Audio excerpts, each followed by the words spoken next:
Отлично. Собственно, всем доброго времени суток. С вами Антон Шах. Это рубрика «Шаховские чтения». Некоторое время я немножко был не в состоянии стояния, как говорится. Поэтому выпусков и не было. Однако же у меня висит две заявки, и сегодня мы, собственно, по одной из них почитаем, значит, первую главу. Ну и, как обычно, это сугубо мое мнение, первое впечатление. Может быть, я что-то подмечу с колокольни своего опыта и скажу по этому поводу, может быть, нет, как бы там ни было. Сегодня у нас на повестке дня выбор Волчанского за авторством Алены Васильевой. Это у нас научная фантастика, социальная фантастика и космическая фантастика. В общем, выпуск обещает быть фантастическим. Да. В жанре я на самом деле не силен. Единственный научно-фантастический роман, который я прям прочитал, и он мне понравился, я его даже название не помню, потому что я был тогда совсем малым. Такое небольшое лирическое отступление. И единственное, что я помню, это под конец книги там какой-то человекоподобный муравей героически погиб, фехтуя гибкой, как хлыст рапирой. Что-то такое было, вот что я помню. То есть, как бы из этого вряд ли кто-то даже скажет, что это за роман такой был. Ну, как бы вот. Но мне было интересно даже продолжение бы почитать, но, естественно, откуда его было взять. Как бы там ни было, сегодня у нас история не об этом. Значит, касательно в целом названия «Выбор Волчанского». Говорит ли оно что-то? Ну, очевидно, будет какой-то Волчанский, видимо, это фамилия, и он будет делать какой-то выбор. Спасибо, капитан, очевидность. Ну, как бы окей, хорошо. Наверное, в меру интригует. По крайней мере, в литературе наверняка. Ну, а насчет бумаги ничего не могу сказать в данном случае. Так, по тегам давайте как глянем. Артефакты, да, ну, лайк, естественно, я уже заранее поставил. Так вот, артефакты древних, будущее человечества, искусственный интеллект, космическая эра, космос и будущее. Как много у нас будущего, господи. Да, могущественные артефакты. Окей. Муки выбора, научная фантастика, социальная фантастика, фантастика и человечность. Ну, единственный совет, который я могу дать, это дублирующие теги, как минимум, заменить на что-то другое, если хочется прям под завязку забивать ими, потому что по факту они не работают. Жанры выполняют ровно ту же функцию, что и теги, которые слово в слово их повторяют. Насколько я все же смог узнать. Так что на этот момент можно обратить внимание. Так, аннотация. Ксеноархеолог Аркадий Волчанский находит на отдаленном астероиде артефакт чужой цивилизации. Первое доказательство того, что человечество не одиноко во Вселенной. Устройство обещает ускоренную эволюцию разума для всех и совершенно бесплатно. Вот только исследователь не уверен, что столь резкий переход на принципиально новую ступень развития принесет людям счастье. Конечно, есть и те, кто с ним не согласен. Ну, во-первых, это чисто субъективно. Последнее предложение с многоточием как будто бы можно и убрать. Оно интриги дополнительной не создает, потому что по факту предыдущие два мини-абзаца ее уже нам задают, как он будет это все дело решать со своей находкой. В остальном, ну, по ошибкам, опять же, запятым я на сей раз, наверное, ошибка сильная, если только прям глаза не будет резать и мешать читать, обращать внимание не стану, банально в силу своей некоторой заспанности, но выпуск так или иначе делать надо, несмотря на состояние. Вот. В остальном, как будто бы, окей, если у нас здесь сеттинг прям в аннотации, ну, космос, очевидно, астероид, ксеноархеолог, но это как криптозоолог, звучит немножко не около научно, но как будто бы на уровне чего-то непризнанного общемировой наукой, потому что, скажем так, ксеноархеология звучит как нечто, предполагающее изучение, ну, очевидно, каких-то руин инопланетных цивилизаций и так далее. Но есть один момент, логическое противоречие с моей точки зрения. Если находятся такого рода руины на других планетах, это уже доказательство по факту само наличие такого рода архитектурных образований, того, что человечество не одиноко во Вселенной. Потому что в ином случае, как бы, откуда взялись бы эти руины? Ну и артефакт, опять же, он же где-то должен лежать. Да, очевидно. Это что-то более существенное, не просто рандомно валяющаяся каменюка, не знаю, на Луне условно. И, ну, Луна не астероид, но суть, я думаю, понятна моего суждения. Так что как будто бы, вот над этим, возможно, можно было бы и подумать. В общем, чисто автору на заметку. Эволюцию разума для всех и совершенно бесплатно. Сложно сказать в контексте того, объясню свою позицию касательно вот этого момента. Здесь есть некоторая доля иронии и юмора, если это так и задумано, и по тексту мы получим ровно такого рода настроение, то это хорошо, потому что если произведение, наоборот, будет с позиции чего-то серьезного, драматичного, вдумчивого прям конкретно, и не было цели задать вектор легкой такой игривости пузырьков шампанского в пузике, то тогда вот этот момент несколько сбивает настрой. Но это, опять же, моя субъективщина. Вот, касательно же обложеньки, ну, что я могу сказать? Женщина, возможно, это такое хуманизированное воплощение, ну, предположу, планеты Земля. Понятно, что здесь условно просто какая-то планета. Хотя, вроде по контурам, о, нет, ну не Северная Америка, это не суть важно. В общем, что-то такое. В целом, просто понятно, наверное, в рамках жанра любителям и ценителям должно зайти. Все, очевидно, с легкостью считывается. Ну и вот шаттл, какой-то корабль летит. Довольно забавной формы. Но как бы ладно, форма космических кораблей это вообще отдельная история. В целом они могут быть хоть в форме шлепков, вьетнамок, потому что в космосе все равно аэродинамики нету. Она единственное, где нужна, это при выводе на орбиту, очевидно. Вот. Да. Ну и при посадке, естественно. Ну, окей, как будто бы говорит ли это, с другой стороны, что-то о том, что нас ждет в произведении? Вот с этой точки зрения нет ничего. Как бы главного героя нету, артефакта какого бы то ни было нету, просто мы выйдем нечто на фоне планеты, ну и нечто космического масштаба. Не, может быть, Волчанский это... Да нет, это вроде женщина. Все-таки здесь изображена. Ну, окей, ладно. То есть... Не особо, конечно, у меня красноречивые комментарии про обложеньку, но уж как есть. Вот. Как бы там ни было, переходим к мякотке. А мякотка у нас так. Артиков никаких нету, ничего такого нету. Ну, значит, поехали на первую главу. Так, почему-то оно у меня опять сбилось. Все.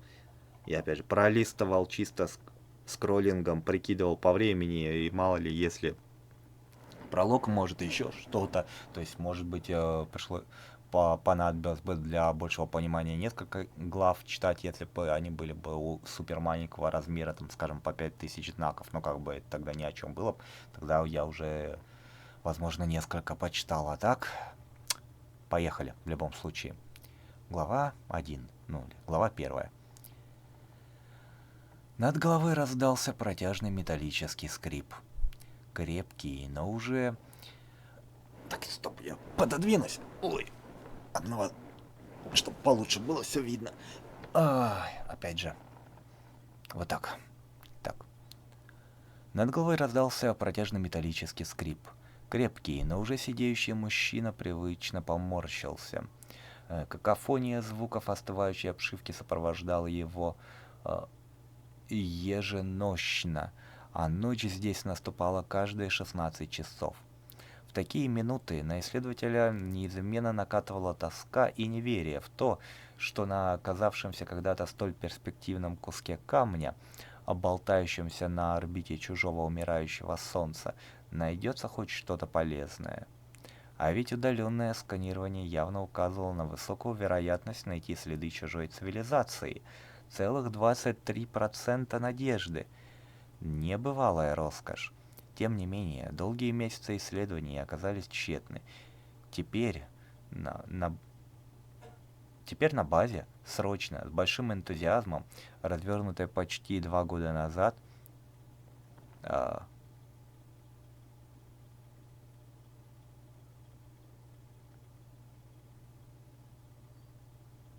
а, блин, я вот и думаю, что не так. Возможно, здесь надо как-то перестроить, потому что вот заметно по моей заминке, типа, я аж остановился перечитать, что я вообще...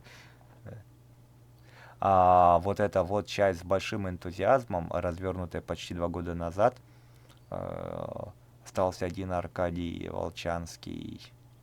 Вот тут, короче, лучше разбить на два предложения, иначе, блин, прям сложно. Либо с пунктацией перепроверить. Ну, как минимум здесь пробел перед срочно пропущен, там где-то тирешечка должна быть. Но прям такое, я аж ступор словил. Так, ладно, продолжим. А, Остальные специалисты постепенно разъехались, сломленные не столько спартанскими условиями жизни, сколько безуспешностью поисков. А он не сдавался. Э, Хотя насадный скрип обшивки заставлял сдавленно шипеть в пустоту ругательства. Нейроскин станции уже привык игнорировать вспышки гнева своего единственного подопечного, не распознавая их как голосовые обращения к программе. С тех пор, как человечество после череды проб и ошибок все же освоило технологию перемещения по кротовым норам, или на жаргоне космолетчиков свайп, изучение отдаленных уголков Солнечной системы стало вопросом времени. А теперь исследователи потихоньку выбирались и за ее пределы. Более того, в каталоге появились планеты, теоретически пригодные для жизни. Да, всего две, и они отнюдь не могли похвастаться райскими условиями, но на довольно малом в сравнении с остальной непредставленной беспредельностью участке Что? Так, в сравнении с остальной непредставимой беспредельностью участке Что-то крайне странное. Так, да, всего две, и они отнюдь не могли похвастаться райскими условиями. Хорошо, допустим, но на довольно малом в сравнении с...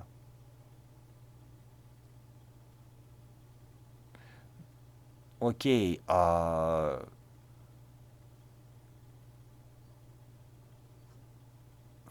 ну, скажем так, само предложение, я понимаю, хотелось избежать банальщины. Имеется в виду, очевидно, бесконечная вселенная. Но непредставимая беспредельность, это прям звучит крайне... Во-первых, беспредел это немножко другое. Здесь ассоциативный ряд работает с беззаконием и прочим, а не то, что не имеет конца, начала и края, как говорится. То То есть уже немножко образный ряд ломается. Вот, ну, непредставимый, окей, хорошо. Лучше заменить на более клишированное в сравнении с масштабом Вселенной, чем вот эта штука, которая непонятна, как мне кажется. Ой, человечество с новой силой заговорило о парадоксе Ферми. Так, давайте на этом моменте вообще приостановимся в целом. По куску, что могу сказать, прочтенному, ну, фрагменту, да, так более правильнее говорить. А, как будто бы часть этих абзацев можно смело объединить между собой, несмотря даже на то, что люди в данном случае читают с телефона. Объясню свою позицию. Научную фантастику, в моем понимании, так или иначе будут читать те, кто готов к неспешному погружению в текст, а не как раз-таки свайпу страничек условно в метро по пути на работу, ну или обратно. Это то, что требует все-таки сесть и вдумчиво потратить там полчаса, час на главу условно, типа того. Поэтому жертвовать более плотным построением там, где оно уместно, ну, как бы для меня немножко странно. Здесь можно смело переходить в более книжный формат. Ну, стараемся, пацаны, делать больше там 5-6 предложений в абзаце, ну и давать, соответственно, окна передышки. И уже нормально будет. Ну, потому что вот реально так, типа, каждые 16 часов, и вот следующий буквально абзац в такие минуты, ну, их можно вот смело, вот эти абзацы два объединить уже будет получше, на мой взгляд, с точки зрения даже темпа ритма восприниматься. Потому что сейчас создается чуть-чуть более рваное впечатление, на мой вкус. Что еще? Ну, касательно терминологии, пока что меня не завалили непонятными прорвами слов. На этом большое спасибо, потому что это то, чего я на самом деле немножко опасался. Ну, нейроскин, окей, понятно, имеется в виду какой-нибудь ИИ, искусственный интеллект, в принципе, по аналогии нетрудно догадаться, чисто на ассоциативном ряде это работает. Дальше. Вот здесь ошибочка есть конкретная. Смотрите. Изучение отдаленных уголков Солнечной системы стало вопросом времени. Проблема в чем?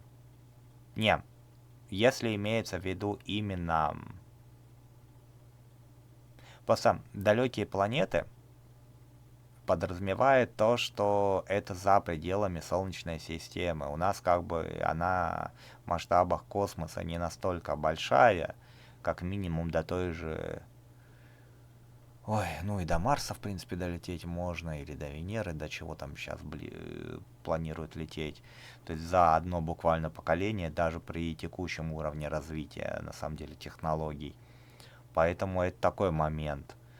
Если астероид или где конкретно будет происходить изучение, ну как бы по аннотации логично на астероиде, в пределах Солнечной системы, это одно дело. Но если говорить про отдаленные уголки и в целом путешествия куда-то дальше, ну, фиг знает. Оно и сейчас не сказать, чтобы шибко долго до ближайших, по крайней мере, космических объектов. Что еще меня конкретно смутило? Касательно в целом обнаружения пригодных для жизни планет, момент в том, что их-то даже сейчас без полета в столь далекие уголки космоса плюс-минус находят, да, на уровне отчасти теории, но как будто бы и здесь тоже речь про теорию. То есть это не что-то сверхновооткрытое, но это так, я уже, что называется, чуть-чуть начинаю душнить. Ладно, как бы там ни было, мы остановились на парадоксе Ферми, и я надеюсь, что он дальше будет пояснен, потому что если нет, то это тоже большая проблема для читателя без понятия о том, что это вообще за парадокс такой. Ну, собственно, почитаем и увидим дальше. То, что среди мириад планет встречаются похожие на Землю, теперь не вызывало сомнений. Ну, логично, оно как бы и сейчас уже понятно, на самом деле ученым, но окей. А, значит, и жизнь наверняка зарождалась не раз. Спорно, ну допустим. Так почему же мы до сих пор не обнаружили никаких свидетельств присутствия в космосе иных цивилизаций? Об этом рассуждали ученые и телеведущие, блогеры и школьники, продавцы и парикмахеры. Возникали и рушились невероятные теории. Человечество очень хотело найти братьев по разуму, и столь же сильно опасалось встречи с ними. Ну, резонно, но как будто бы... Не знаю. По обеим этим причинам на исследования, связанные с поиском любых следов инопланетного разума, выделялись колоссальные средства.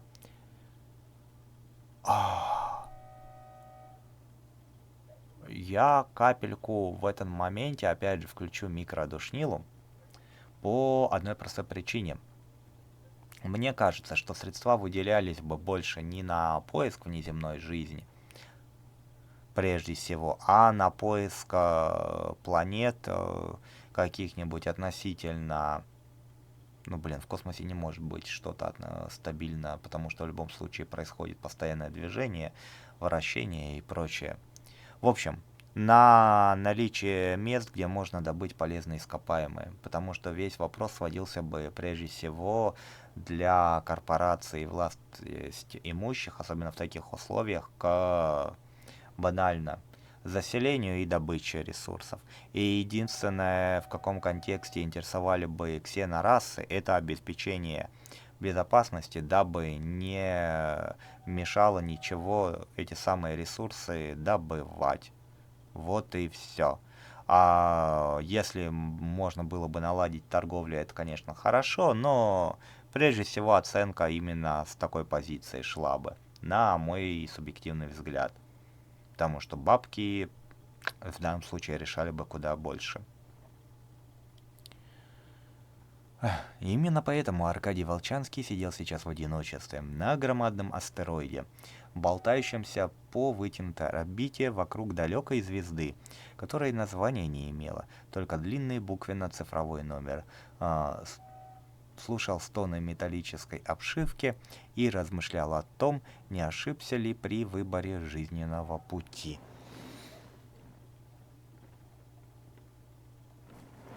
Ага. Так, мужчина вздохнул и взмахом руки свернул рабочие окна на голографическом экране. Все равно ничего нового. Вызвал обычный текстовый файл и начал диктовать длинное витиеватое письмо жене. Это всегда успокаивало и поднимало настроение. Можно было бы, конечно, сделать короткую видеозапись или короткую видеозапись, как все нормальные люди, но чтобы отправить ее, придется ждать подходящих условий спада активности звезды, а крохотный текстовый файл улетит по системе сигнальных кабельков стрелой и будет у Полины уже дня через 3.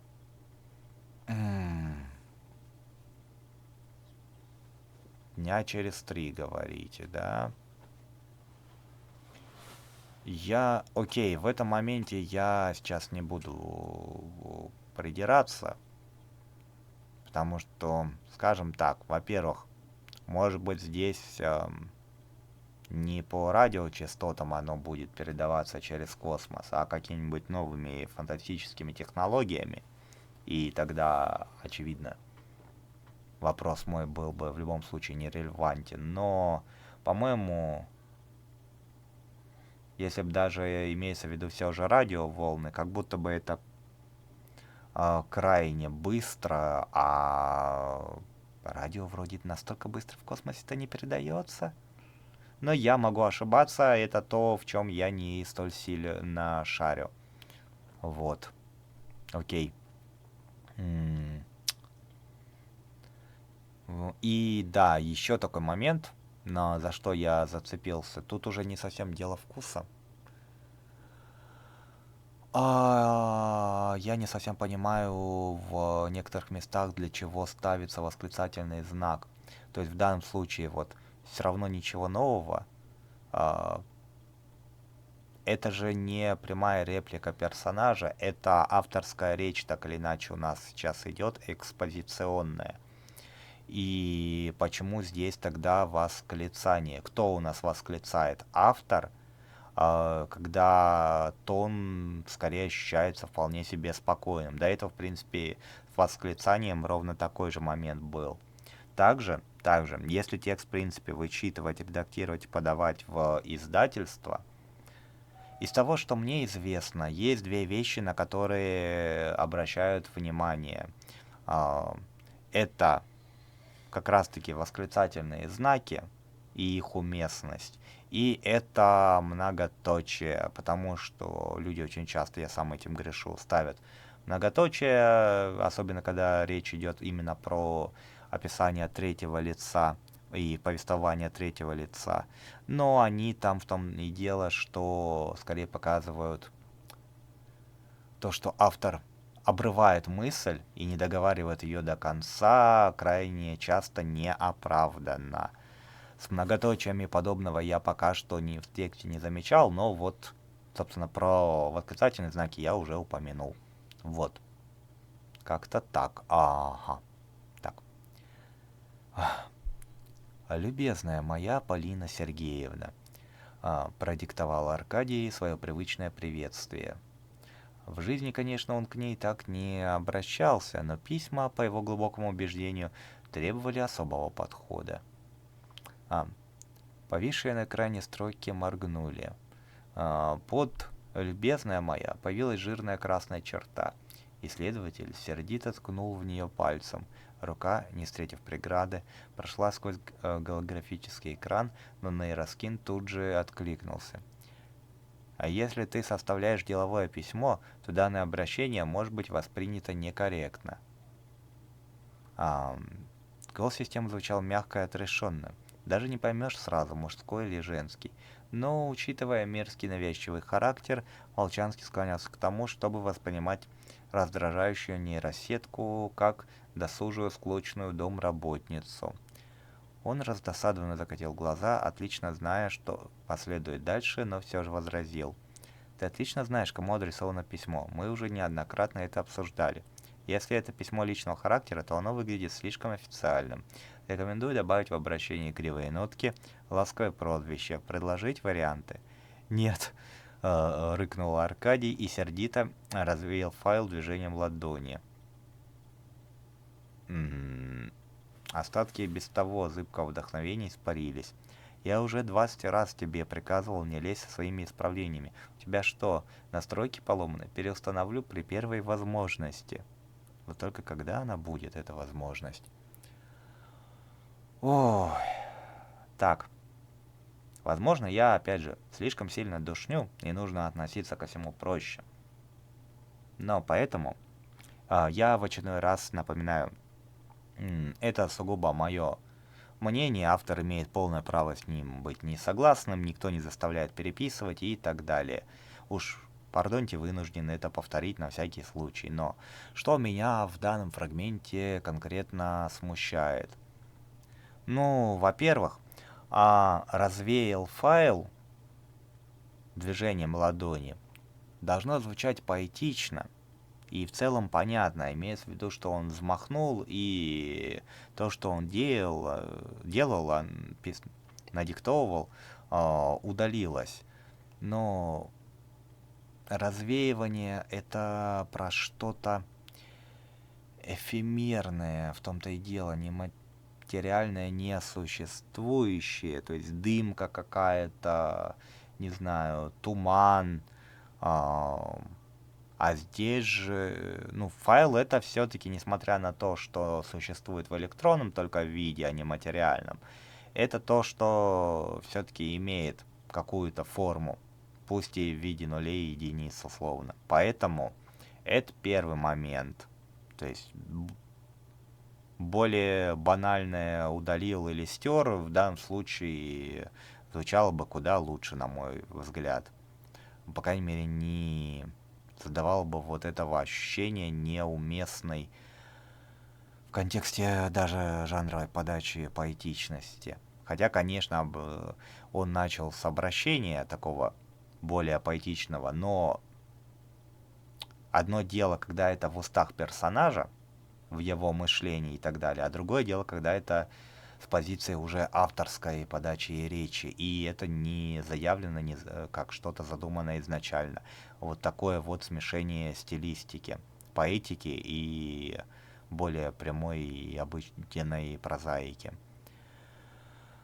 Далее, касательно в целом поведения Ишки, момент в чем? И это, конечно, на уровне уже, можно сказать, придирки, но на этапе, когда только набирается, что бы то ни было, во-первых, у меня вопрос, почему он это набирает через нейронку или как, то есть он же это, очевидно, в каком-нибудь, я не знаю, надиктовал скорее поисковике, ой, не поисковике, а там почтовом сервисе, еще в чем-то таком, ну, либо надиктовал в программу, которая переведет это уже в текстовый формат, и он это далее отправит. Ну, либо просто напрямик голосовуху на самом деле, через условный мессенджер там, ну, или просто как голосовым файлом. То есть по всем этим критериям, так или иначе, нейронка с этим бы вряд ли соприкасалась или начала бы сходу тем более советовать. Они не так работают. Пока ты не отправишь итогово, что вот мой запрос, там мой промпт, оно тебе вообще ноль реакции выдаст. Ни одна вот не реагирует напрямик, покуда не сделано отправить. Поэтому это уже момент такой.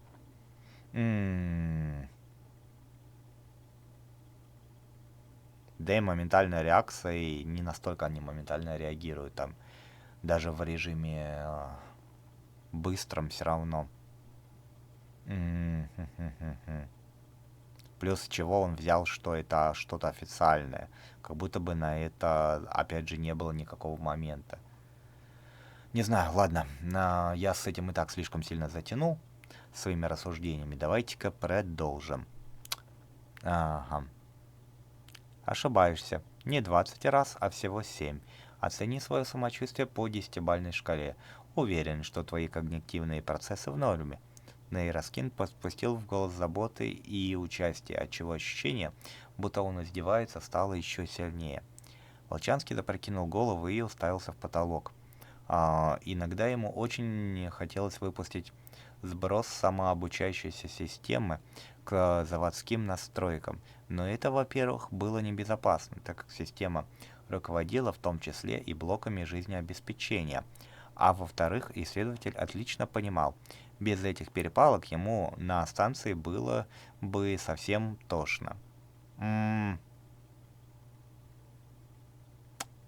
Смотрите, в чем момент? Да, я буквально после одного абзаца опять делаю паузу. Но я пытаюсь это, скажем так, для понимания автора. Я пытаюсь смотреть с позиции того, как на этот текст мог бы конкретно вот смотреть читатель целевой аудитории, который разбирает это с колокольни своих познаний в науке, в достоверности и тому подобном. Вот, потому что все-таки научную фантастику читают люди, как правило, умные, вдумчивые, а иногда ядрить насколько еще и душные. Причем это не с точки зрения какой-то оскорбительной, но хотя иногда они слишком сильно душнят. Но вот тут как раз момент, где я не могу не обратить внимания. Значит, в чем нюанс? Нейросети, как я уже сказал, несколько не так работают. Плюс ко всему, они в принципе не способны на самообучение. Нейросеть это не искусственный интеллект. Несмотря на то, что мы используем аббревиатуру ИИ, AI, просто нам так легче воспринимать. По сути, из того, что я знаю, все сводится к тому, что у нас есть базис данных, которые в нее загружены. И она на основе этого базиса и усредненному результату, где мы получаем наименьшее количество ошибок, выдает результат согласно математическим расчетам и наиболее предсказуемому э, варианту ответа, логически следующему на запрос, наш промпт. Я, скорее всего, с ошибками некоторыми все это дело описал, но суть такова. И, в принципе, просто написание в ИИшку, чего бы то ни было, либо надиктовка, никоим образом не будет ее обучать.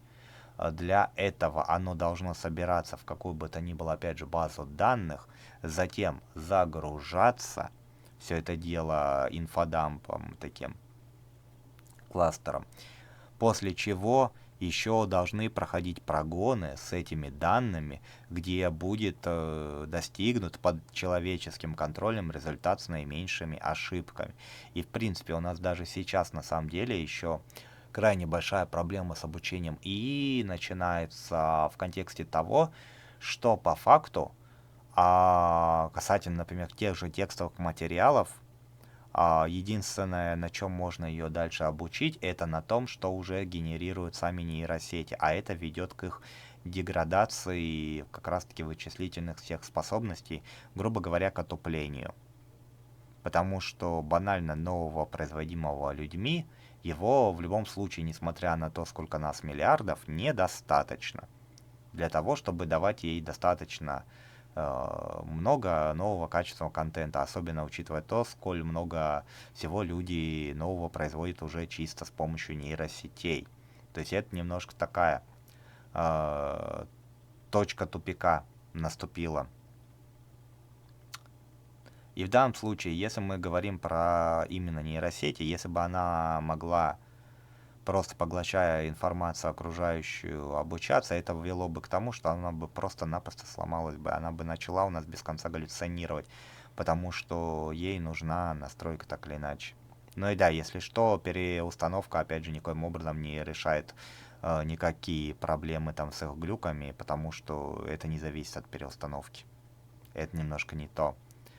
Переустановка, ну, разве что у вас полностью сломалась, но это не относится к тому, что она вам выдает не те результаты. Это скорее уже про то, что она, в принципе, не запускается. То есть, опять же, поломка даже не так работает. Короче, я постараюсь слишком сильно дальше не душнить с точки зрения научной достоверности. Хотя сейчас я это говорю, а через 5 минут я могу опять на какой-то абзац внимание более пристальное обратить. Главный момент в том, дорогой автор, что такого рода вещи лучше на всякий случай чуть погрузиться в то, как это хотя бы примерно работает, дабы до вас не было такого рода придирки. Самый простой вариант, что вы можете сделать, чтобы снизить градус прикапываний людей, которые могут оказаться столь же душными при прочтении, как я, это сделать простую вещь. Замените нейросеть на искусственный интеллект, не имея в виду никаких нейросетей. То есть, грубо говоря, то, что, в принципе, раньше использовали в научной фантастике. И вопросов никаких не будет, потому что полноценного искусственного интеллекта у нас все еще не существует. И в ближайшем будущем вряд ли сможет появиться, потому что слишком много факторов говорят о том, что это даже технически невозможно. Скажем так. В полноценном виде, в том, как вот мы себе именно его представляем. Что такое вообще интеллект и тому подобное. Вот, да. И тем более сама по себе формулировка нейросеть бы вряд ли вот в таком контексте выдала бы ответ. Она, конечно, вернее, даже не так. Она бы ответ выдала ровно в манере того, как с ней самой общаются. Я в этом плане знаю с позиции DeepSeek, с которым мне много доводится взаимодействовать. Если я говорю с ним язвительно и так далее, условно в кавычках говорю, то и он перенимает эту же манеру. Если я недоволен результатом, говорю, что он тупой, ну, используя более грубые слова нередко, когда он совсем меня выводит из себя, то он начинает вести себя, соответственно, как кто-то настолько обиженный, забитый и так далее, чуть ли не хозяин наругал Добби. Вот что-то в таком ключе реально. То есть нейросеть, она немножко так себя ведет. Она не будет вам в ответ возражать, по крайней мере, в текущем виде. Это, кстати, тоже одна из их проблем, потому что с точки зрения получения здравого анализа вам нужно еще постараться, чтобы она начала не хвалить вас. Потому что компаниям невыгодно, чтобы нейронка сказала, что, не знаю, там, вы написали полное говно. Но банально люди будут возмущаться, будут жалобы, люди не будут больше пользоваться вашей нейросетью. Это немножко вот так работает. Чисто тоже для понимания нюансов. Волчанский запрокинул голову и уставился в потолок. Иногда ему очень хотелось запустить сброс самообучающейся системы к заводским настройкам. Но это, во-первых, было небезопасно, так как система руководила в том числе и блоками жизнеобеспечения.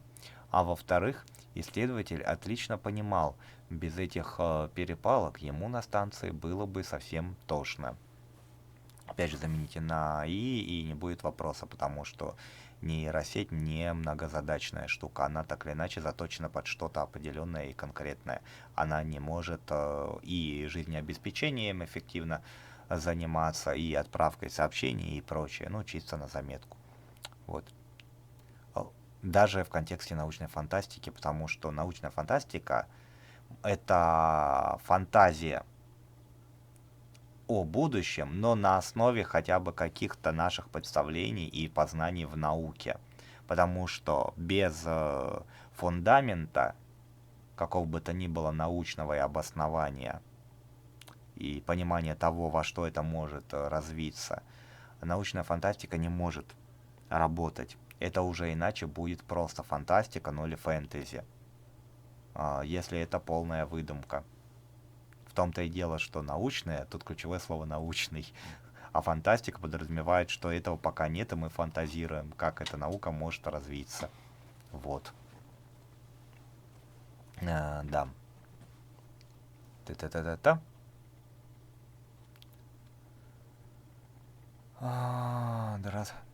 Ладно уж, пусть чудит дурацкая железяка. Пусть пыжится изо всех своих электронных сил, имитируя полноценный интеллект. Все равно это лишь автоматическая подборка стандартных реакций, качественная, но бездушная. Голый разум и тот неполноценный. Ну вот буквально автор говорит нам примерно то, о чем я говорил, но тогда не совсем понятна реакция, потому что... Ой, не суть, ладно. Зафиксирована вспышка класса X с выбросом корональной массы. Внезапно заявила система совсем другим, деловым тоном. Мощное излучение достигнет базы через 8 часов и 32 минуты.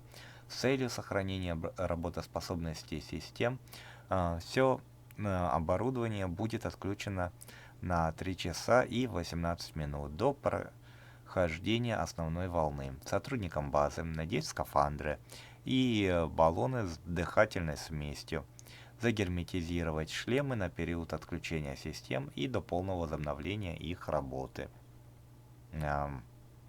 Так. Надеть скафандры. Вот тут у меня теперь вопрос. Очень серьезный.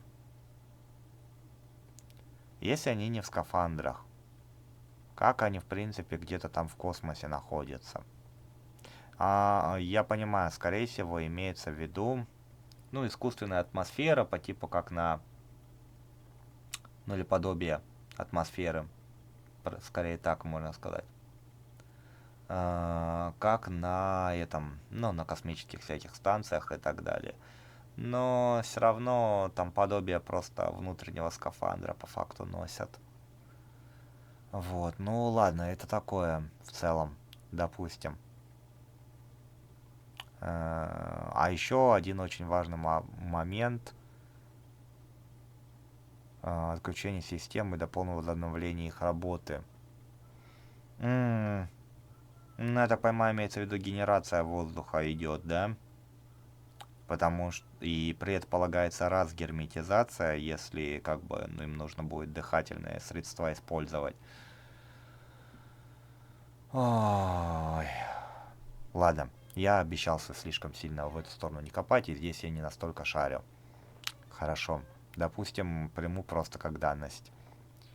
Исследователь вздрогнул. Ситуация была не то, чтобы экстраординарной, но редкой.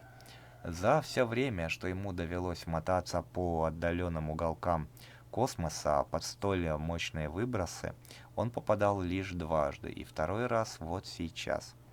Ничего приятного, между прочим. От радиации база, конечно, экранирована, но сидеть в тишине и темноте, таращиться на мертвые экраны и гадать, а живут они или нет, удовольствие ниже среднего. Проблема в космосе в том, что ну окей, это будущее, возможно, там решили этот вопрос. Но вообще одна из ключевых проблем путешествия далекого по космосу, это даже не то, сколько времени будет, а как раз таки то, что радиация вас просто убьет. А то в любом случае на космической станции, даже той же, не просто так пребывают определенный ограниченный срок космонавты и сменяются. Потому что вред для здоровья штука такая. Ну вот. Нет, пора прекращать бесплодные поиски братьев по разуму. Полина бы наверняка сказала, что эта вспышка — знак от Вселенной. Волчанский криво, но с толикой нежности улыбнулся. Мгм. За все годы ему так и не удалось до конца убедить жену, что миром правит исключительная физика, и всякие там чудесные совпадения и знамения свыше всего лишь свойства человеческого разума. Искать А. Всего лишь свойство человеческого разума искать подтверждение собственным домыслам вовне. Впрочем, это ничуть не мешало им двоим быть счастливыми и сохранять верность, даже находясь вдали друг от друга. Счастливыми. Мужчина забарабанил пальцами по металлической столешнице. Самого Аркадия все устраивало, а вот Полину, да, она никогда не мешала его исследованиям. Но чего ей стоило там, на далекой земле, днями и неделями ждать от него вестей. А, Стал ли агрессивный выброс безымянного солнца щелчком в лоб от неведомых высших сил или нет, но Волчанский твердо решил, эта смена последняя. Когда система запустится после прохождения волны, он запросит переброску домой. А сядет в каком-нибудь университете, верно ведь не говорят, не умеешь сам, учи других. Вот тут лишнее прям многоточие. Да и там, где с счастливыми. Ну, реально. Что здесь дает это многоточие? Мне просто интересно, почему это не является не ошибкой. Вернее, наоборот, является ошибкой, я понимаю, а вот что оправдывает его? Пауза какая-то, недосказанность на подумать. М, Скажем так, если с счастливыми, с многоточием оформить буквально в кавычки елочки, это уже будет его мыслью, после чего он совершает как раз действие с вот этим, барабанит по столешнице. И, соответственно, тогда уже все нормально начинает работать в данном случае. Но вот дальше, сядет в каком-нибудь университете, ну вот здесь буквально реально нет смысла в многоточии, просто точку вставим, и это не является тогда ошибкой тогда. Потому что эта пауза, она ничего здесь не дает. К слову, м, да не, ладно. Так, продолжим. Так.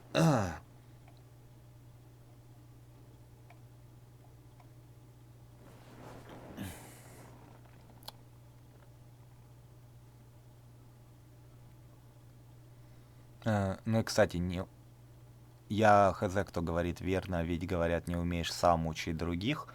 Для того, чтобы учить других, нужно как раз-таки уметь самому, но либо знать, как делать. Если ты преподаватель на чего-то теоретического, то есть ты в любом случае умеешь. Потому что иначе чему ты можешь обучить, если ты в этом буквально не разбираешься, как-то так. Ну ладно. Так. А на якобы перспективном астероиде пусть набивают шишки ребята помоложе, полные энтузиазма и не обремененные ничем, кроме собственного эго. Без излишней спешки исследователь прошел в другую часть модуля, проверил воздушные баллоны и скафандр. Не обнаружил никаких неполадок и вернулся в жилую зону. На главном экране моргали неприятно оранжевые цифры отсчета до отключения систем. «Эй, железяка!» — буркнул Аркадий. «Чем я могу тебе помочь?» Кстати, на «ты» нейросети не обращаются, если ты не просишь сам обращаться на «ты», потому что они обучены быть вежливыми.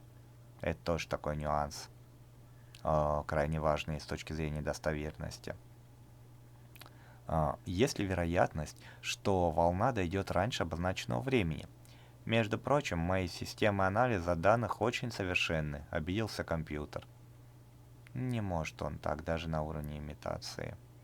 А, Время указано даже запасом. С учетом человеческого фактора, подпустил он яду в последнюю фразу. А, с учетом человеческого фактора, подпустил он яду в последнюю фразу. Перестань изображать, будто что-то чувствуешь. Это смотрится убого. Как скажешь, я могу еще чем-то тебе помочь? Да, разбуди меня через 6 часов. Или, если обстановка изменится, сразу по получении новых данных. Ты можешь позволить себе проспать 7,5 часов. Могу, рыкнул Аркадий. Но не собирайся сидеть голодным все это время, пока ты будешь в отключке. Хорошо, я разбужу тебя ровно через 6 часов, механически пообещал компьютер.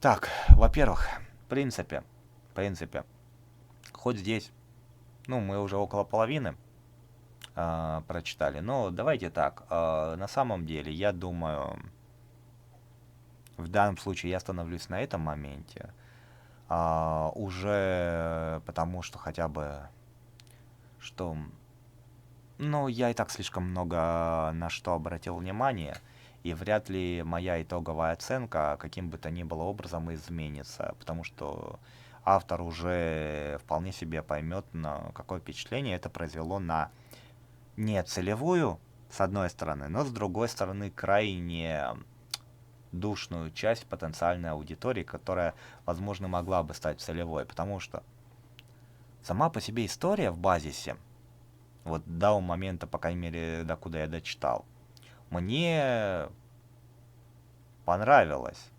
Персонаж, ну, такой устарвый, ворчливый дед.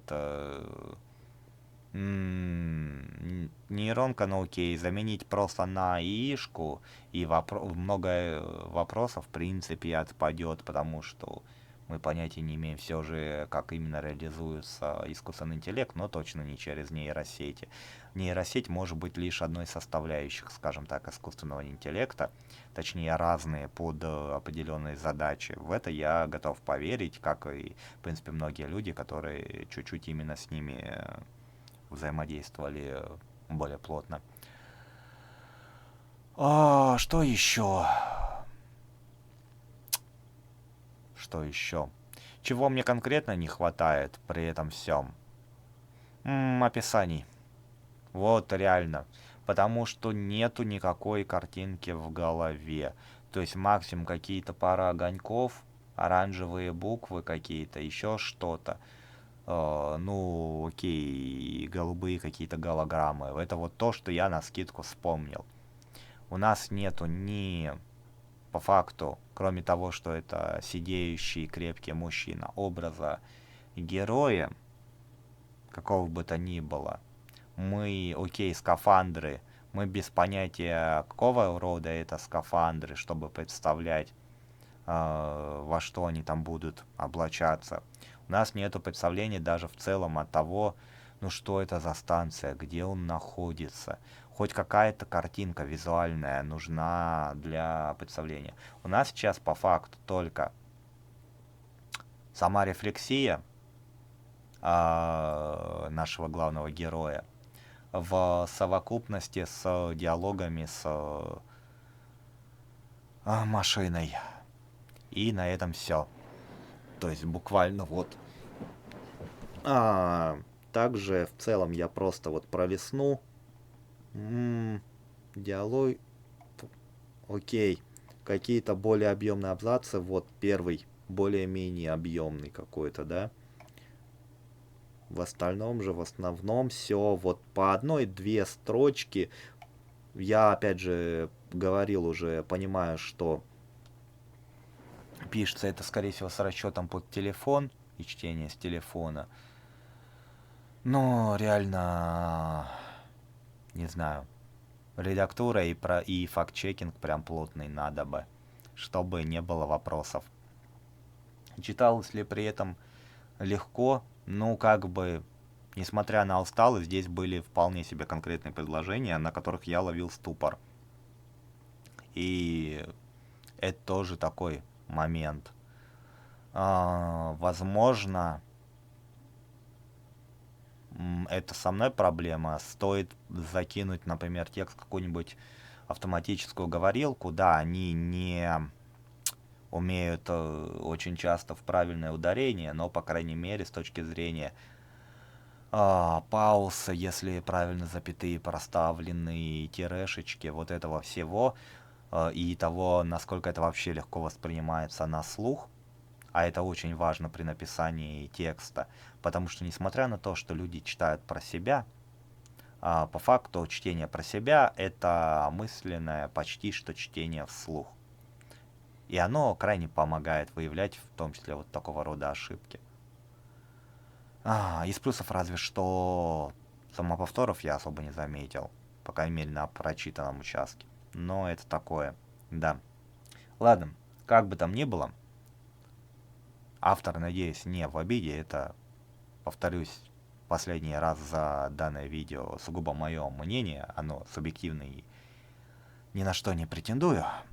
Однако же, может быть, какие-то мои комментарии и рекомендации, если даже не для данной работы, то на будущее послужат вам во благо. Вот, за сим все. Ждите следующего выпуска. Всех вам благ, удачи и пока-пока.